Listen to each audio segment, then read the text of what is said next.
Hey, everybody, welcome back to I Know a Guy. I'm Anthony, and this is the podcast where connections thrive. Each episode, we spotlight inspiring entrepreneurs, professionals, and individuals doing amazing things. Together, we'll grow your circle, spark collaborations, and discover new opportunities. Today, we're meeting Jessica Kazaniwskyj, co owner and leadership business coach at Kazaniwskyj Coaching LLC, where she empowers entrepreneurs to confidently transition to multi six-figure empires and deliver transformative client experiences. With over 20 years of corporate management experience and a deep understanding of human behavior, Jessica's trauma-informed coaching approach helps her clients unlock their full potential and achieve extraordinary success. How you doing today, Jessica?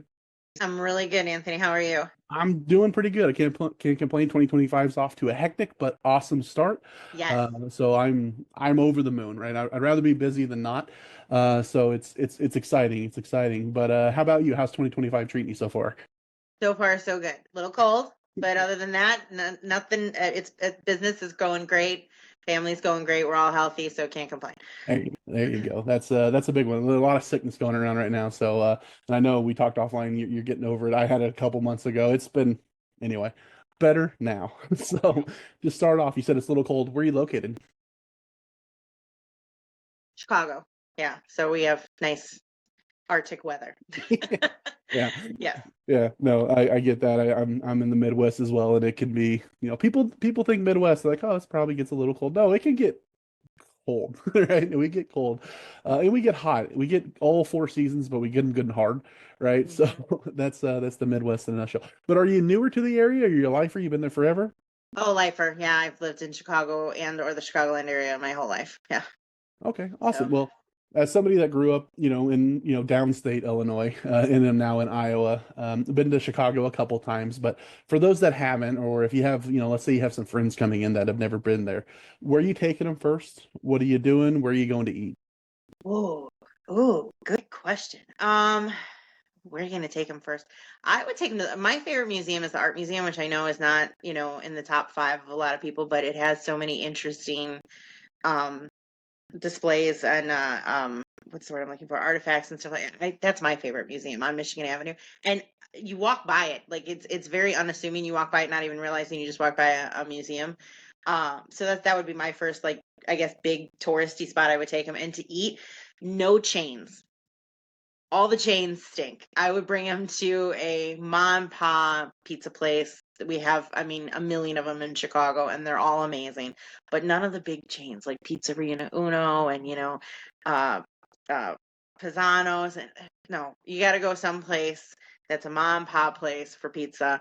I'm fortunate enough, and I didn't realize this until I went to visit family in Ohio, because you get spoiled. But like, you have every country you could imagine, you have their food here in Chicago, really and truly. And like, that doesn't exist in every big city, and I felt like a fool not realizing that. I'm like, wait a minute, you don't have like Thai food right next to a Chinese restaurant, right next to a pizza parlor? That doesn't exist. So yeah, that's what I would do with people first. We actually have family from Germany that we're bringing that are going to school here, younger girl. And we're bringing her to the Southside Irish Parade in March, because I said you have to experience that while you're in Chicago. So Yeah, no, there's definitely truth there. The rural areas kind of hurt when it comes to variety, right? It's like, okay, yes. do I want gas station? Don't get me wrong, I love Casey's Pizza. Do not get Mhm. me wrong, but it's like, do I want gas station pizza or do I want to go to the local diner or barbecue spot? That's it. Yes. There's no tie in the cornfield. So, No, there's um, not. And you just assume that there is, and then you go, "Oh wow, I guess I'm pretty spoiled." And the food in Chicago is unmatched. Really and truly, it is. yeah, yeah. You end up in some of those places. It's like I'm craving Thai. It's like, well, keep craving Thai. We're having something else. So awesome. Yep. So, what can you tell us about what you do? What can you tell us about your business? So I am a leadership coach, a leadership business coach. Actually, I focus on deepening your leadership to deepen your business presence. If you don't have original thought leadership, if you don't own your greatness, no one is going to follow you. I mean, it's plain and simple, because all the business tactics in the world, they've been invented. Like, there's nothing new about branding we're going to learn. There's nothing new about social media we're going to learn. They've all been invented. You're not reinventing the wheel. You're what matters. You're the secret sauce. So I help people deepen their leadership. And so many times we have had crappy childhoods. Um, am I allowed to swear? Go No, for okay. I didn't it. know. We had very shitty childhoods, and that holds us back in the mindset. and in the fear department. And it makes sense. Like, you finally cultivate safety and as an adult, and you want to hold on to that. So you don't take those leaps. You don't own your bigness, because so many times, you were told, oh, we don't brag in this house, when really it was you were appeasing the parent that didn't want you to outshine them. And so I do take a very psychoanalytic view of my clients, and 9 out of 10 times that is what's holding them back. I myself still struggle with bragging about what I do, you know what I mean? And bragging about my achievements, and so it just doesn't come natural to me because of my childhood. Um, so that is what I do. I help people so many times. I mean, entrepreneurs a lot of times statistically have had horrible childhoods. And that's what helps them hustle and produce and achieve. But they start over every month. They're constantly hustling, as opposed to maintaining those client relationships and the client retention, which is what we focus on together. Hope that answered it. No, yeah, there's there's absolutely a lot of truth to that, where it's like you think you're bragging, but you're really just kind of talking. Hmm. And it comes off because that does happen, and it's just the wrong mindset. Because if you have something like the abundancy mindset and somebody's succeeding, awesome. I want to do the same. How do you do it? Don't brag. It's not bragging. I want to know what you're doing. I want Right. to, like you said, there's really nothing new. The bones of business is the bones of business, and I Hmm. like that. You're the secret sauce, so you're the flavor. Hmm. What are you doing that's working, and maybe I can emulate it. I think if it's all everybody kind of shut in and everybody's competition, it really hurts everybody, right? Hmm. You need to be creative, you need to grow, and the only way to do that is to get ideas, and the only way to get ideas at scale is to talk to other people having them. You can only think of so many things in a day. You're um 100% right. Yeah. so yeah, how did you get started with this? What took you down this path? Oh gosh. Well, I have been in leadership positions in the corporate world for 25 plus years at this point in time. I got custody of myself when I was 16. Like, I have been a quote unquote leader as far back as I can remember. Um, it was just the natural progression for me. I was always in those positions, and when I was hired, and even when I would go for a different job, I was almost instantly always promoted to leadership positions, because they saw that people listened to me and people respected me, and that I had the eye for business and an eye for people. And that's really, like, even more so what I preach is the eye for people, to be able to read people, to be able to approach people in a human, now we call it emotionally intelligent way, but but back in the day it was just not being a jerk. And that's how I rose, and it was just the natural progression for me to want to go out on my own, because I was tired of working for people. It's which I mean, that's the story of every entrepreneur, right? Just tired of working for people and want to be your own boss, and that's how I made the jump. Yeah, that's great. And then when you that is a very common, I'm a horrible employee. I'm always wanting to Hmm. do things my way, or I can't find the right job, so I got to go make it. And Hmm. a lot of us can be a little misguided too early on, where it's like I only want to go out and I want to work half days. It's like perfect, you can absolutely do that. Which 12 hours do you want to work, right? So Yes. it's kind of a wake up call for a lot of us that get started, but it's worth it. And the ones that want it, obviously they stick and they thrive. So, Hmm. what's your favorite thing about what you're doing right now? Those breakthrough moments that I get with my clients, the aha moments, the holy cow, no one's ever told me that. Oh my God, that makes so much sense. If only I would have known this 5 years ago. Like, those kind of that never gets old. It never stops feeling amazing when you're able to flip that switch for somebody and just make them start to look at things in a different way, and make the connections, internally, especially. That is my favorite part of all of it. Yeah. And then obviously the subsequent success that they get from that, but those moments that just we share, that I get off a call and I'm like, all right. They made that connection, and you can just see things then start to turn once they start making those connections.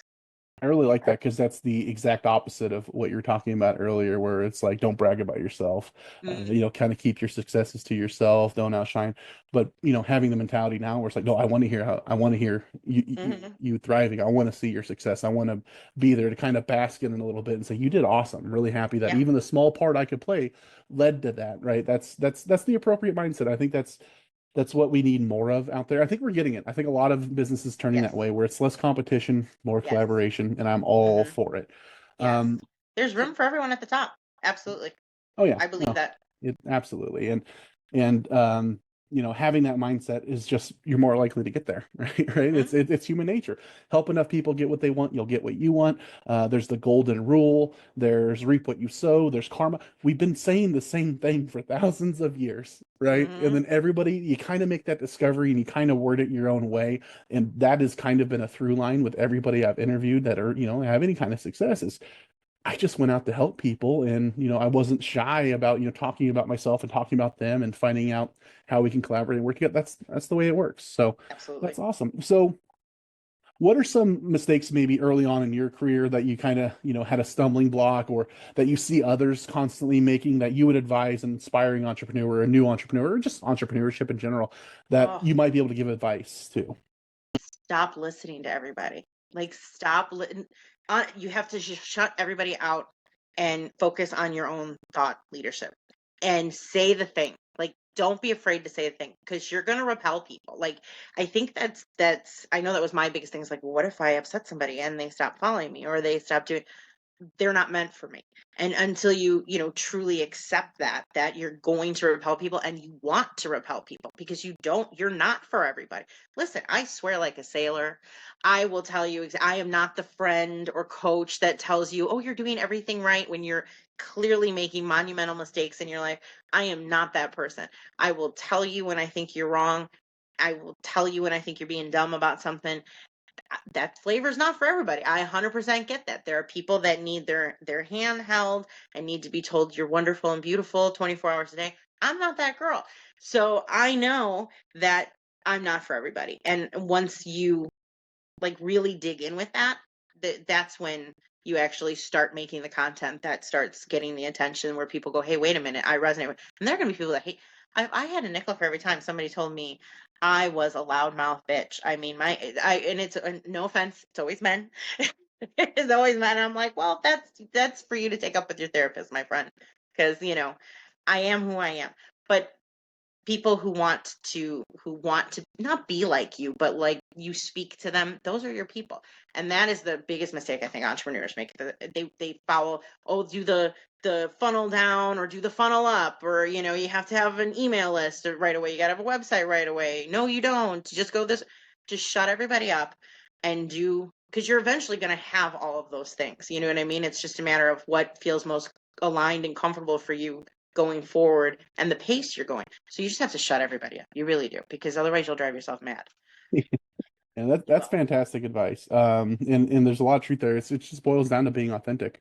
Hmm. You could come into a business, say, I'm going to do X, Y, Z, but I'm going to try and do it in a way that isn't me. And then you're going to turn that golden bar into golden handcuffs, really fast, because all your clients, you don't like them, right? You don't. They don't know who you are. You don't Yep. really like them. You're giving them advice that you probably don't wouldn't give anybody else, but you're kind of doing Hmm. it because you're trying to match some sort of picture of something out there. Whereas if you go out there, you go, this is me, this is my style. There's a menu of options out there. Everybody in business, doing similar things, are doing it their own way. So why copy them when they're already doing it? They're already ahead of you. You have to be Right. different. You have to be yourself. And like you said, you're the secret sauce. If people are Hmm. going to order off that menu and choose you, it's because they resonate with you over Hmm. anybody else. So why Absolutely. why bury that? So like when he asks, like, is swearing okay? Yeah, that's you, right? If you're coming in here and you're in a suit Hmm. and tie and you think you have to swear to appease to a certain crowd, you're doing it wrong, and vice versa. So it's Hmm. absolutely fantastic advice. So Thank what you. about like your average client or somebody that are dealing with certain pain points, that if they're going through XYZ, you're the person that they should talk to? My average client is close to or at six figures a year, but they're, like I said, they're starting at zero every month. So like they're doing the churn and burn, the this offer and this offer and this offer and this offer, because they're not digging in and being that person that clients want to re-sign with, because they're afraid to be that leader. Like if there's so much less, I guess for lack of better words, responsibility of doing, a 3 week offer that someone pays for, and then you go, okay, they go away in 3 weeks and I've fulfilled my commitment, and someone relying on you for 6 to 12 months as their sole, teammate, I guess, for lack of better words. That takes so much trust in yourself. And again, while so many people who have had horrible childhoods have, or adverse childhoods, whatever you want to call it, they are naturally entrepreneurs because they're not afraid of the hustle because that, let's be honest, that was their entire youth, you know. They are afraid of there's abandonment issues which you don't translate into business of, well, what if they walk away, what if they find out that I'm, you know, a fraud, what if they find, because you believe that you're still a fraud. So those are the people that I work with that are, I mean, on paper they look successful but they're burning out and they're losing hope in their business because they're like, I can't keep this up indefinitely, which you can't. You have to start at a baseline every month of like, okay, I have my, you know, X amount of one-to-one clients, and now I can add these group programs and I can add these mini offers in, but I'm not relying on that as my source of income. You can't churn at that speed forever. You're gonna, I mean, it's impossible. You're just gonna fade away, and that's it. And you're gonna go wind up back at a job you hate, or you know, business didn't work for me. And when all it, you have to trust yourself. So those are the people that I work with. But as you were saying before, in the beginning, I spoke more to the victim mentality, and I hated every single one of the people that came into my world.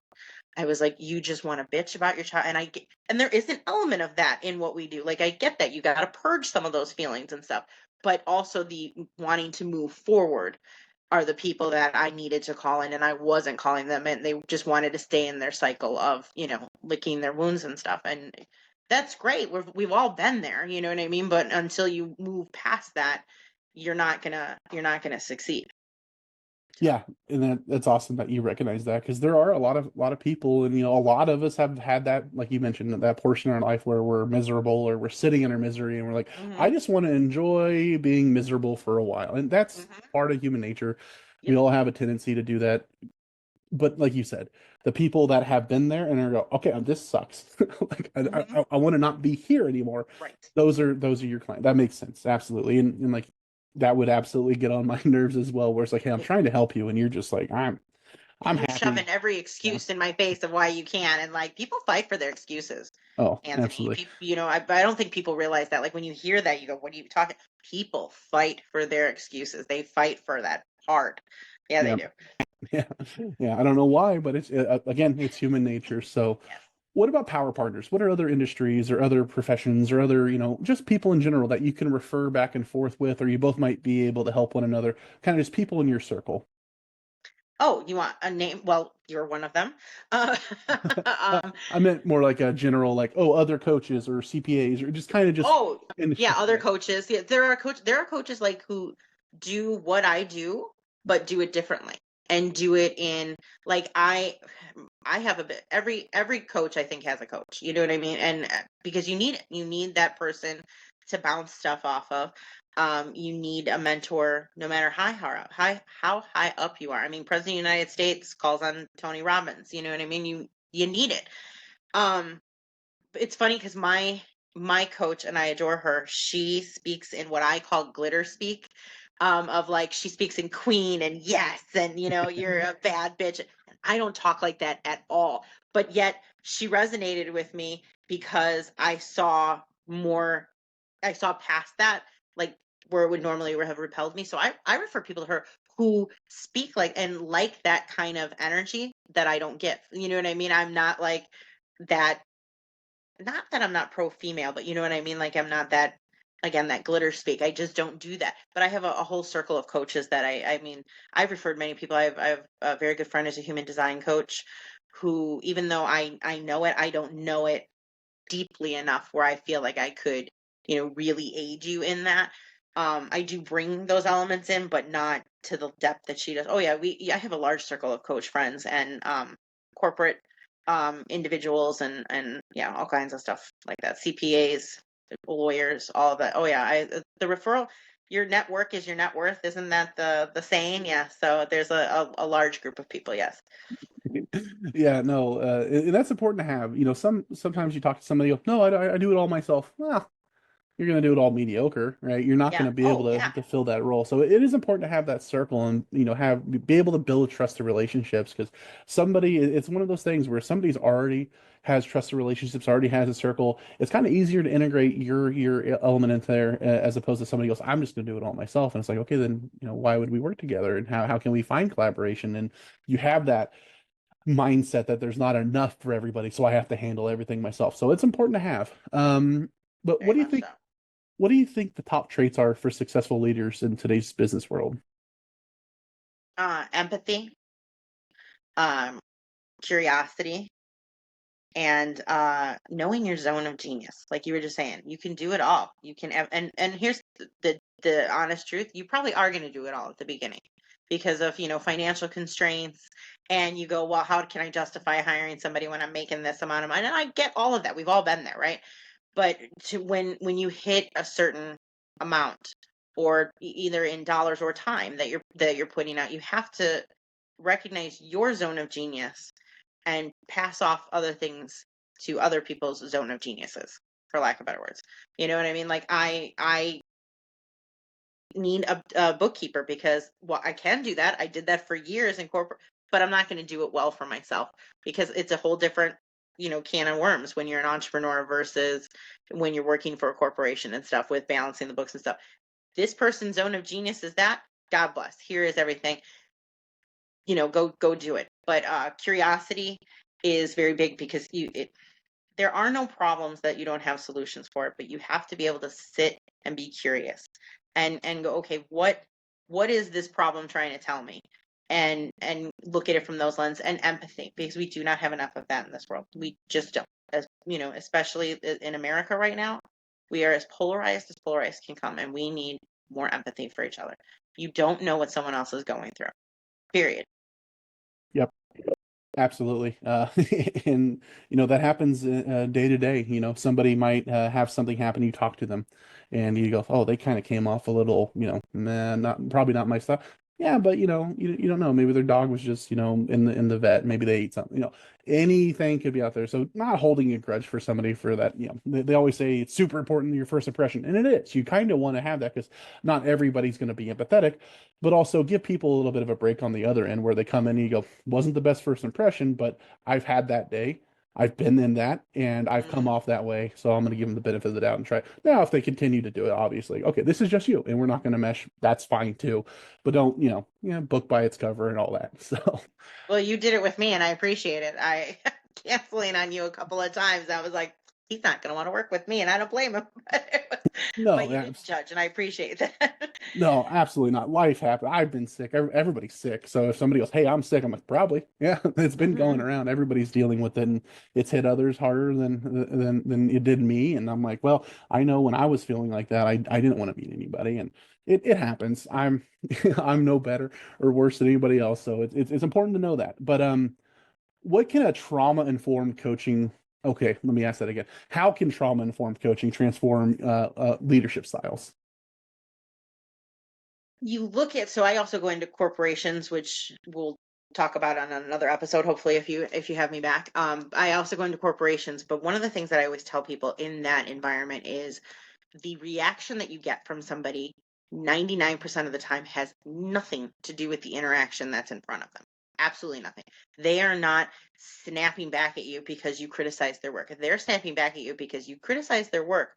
Because, again, going back to the childhood, how many times were they criticized in their home? How many times were they belittled in their home? That's the visceral reaction you're getting. And it has nothing to do with you saying, hey, maybe this work wasn't your top, performance, et cetera, et cetera. And so many people don't stop and look at it from that lens. And that is not to give everybody like this, long leash of like you can act any way you want. Obviously not.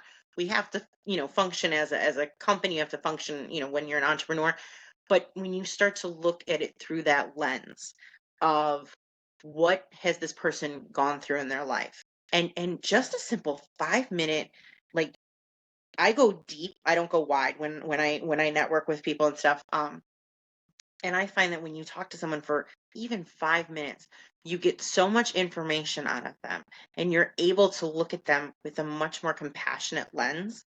And I think when we stop and do that, that's really what trauma informed brings to, again, I don't care if you're an entrepreneur, you're working in a corporation, that's what it brings is you just stop and go, hey, wait a minute.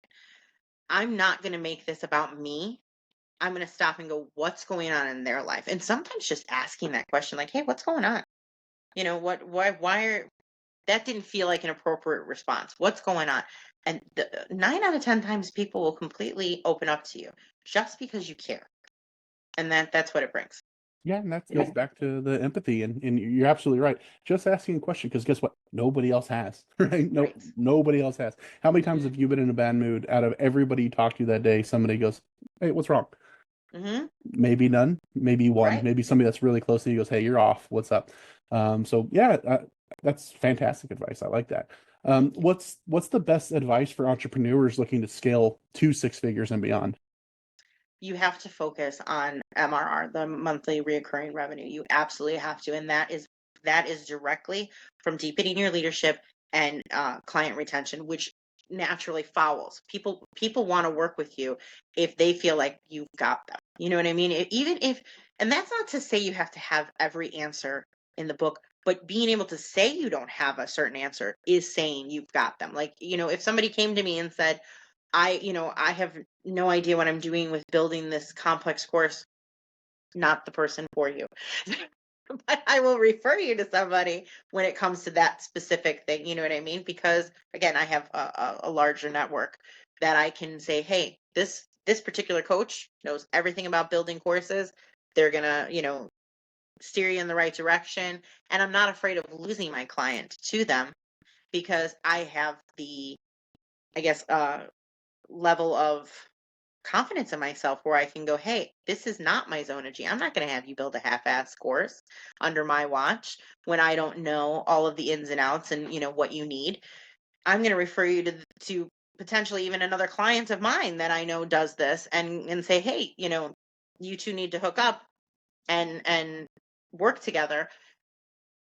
It's it's trusting yourself and people will follow. That's what it is. And then you'll get that monthly reoccurring and you'll scale no problem because you go, okay, it's February 1st and I'm starting out with $10,000. I know it's coming in. Now I can, and then you start to have fun with these other offers. And that's what also attracts people because they see that like you're really pumped and not going, oh my God, how am I going to pay my electric bill this month if people don't join? And it does come across that energy, not to get all, woo on you, but it does come across when you have that grippy energy versus the, you'd be stupid not to join this kind of energy. You know what I mean? Mhm. No, there's that's not even woo. That's just humans picking up body language and everything too. Because I mean, you look at in my professions, and being an entrepreneur for 7 years. When I first started off, I for sure had commission breath. I was like, hey, this, and talking to everybody, and everybody's Mhm. like, go away, like I don't mess with that. As opposed to it's like, you're in it. You're not worried about this sale because you know that hey, based on everything I've done, I'm fine. Mhm. It's part of the process. I'm having a conversation. The vibe feels different. You can feel that. Everybody's felt that where it's I'm not here pushing something on you. It's like I'm absolutely the best bet for this situation. If I wasn't, I would tell you to go here. If you want somebody to help you here, I would tell you to go here. So that's absolutely true. Is there anything that I missed or failed to ask that you wanted to add? Oh gosh. Being able to walk away from business too is something that is very hard. But again, with you when you were saying, I like that commission breath. I'm gonna take that. That was pretty good. But being able to say, hey, you're not for me. And so many entrepreneurs are so scared to do that because they're afraid that the next sale, the next client won't be down the sidewalk 5 minutes later, and they will be.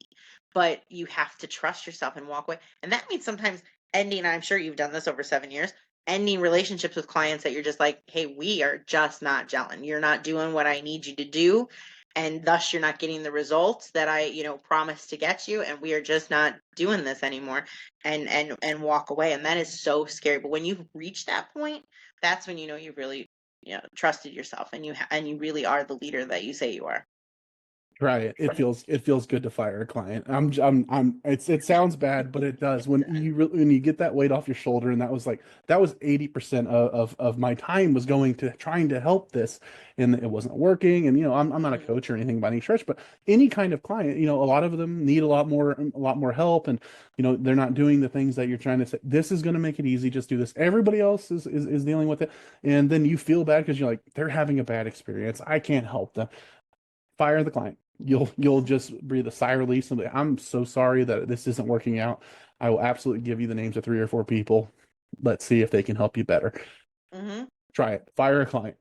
Just go Yeah. out there and fire some people. So awesome. Well, if people want to have a deeper conversation, get to know you a little bit more, what's the best way that they find you? How can they get a hold of you?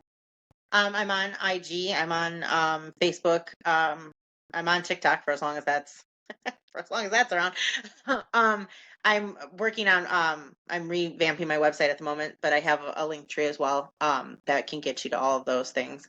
And that's the easiest way. Have a conversation in our DMs and get to know each other. Absolutely. I'm Perfect. very accessible. Perfect. And I'll get all that from you and I'll put it in the description so everybody can find it. And like I said, maybe before we start recording, I'm going to copy and paste it over. So if it's misspelled, it's not my fault. It's yours.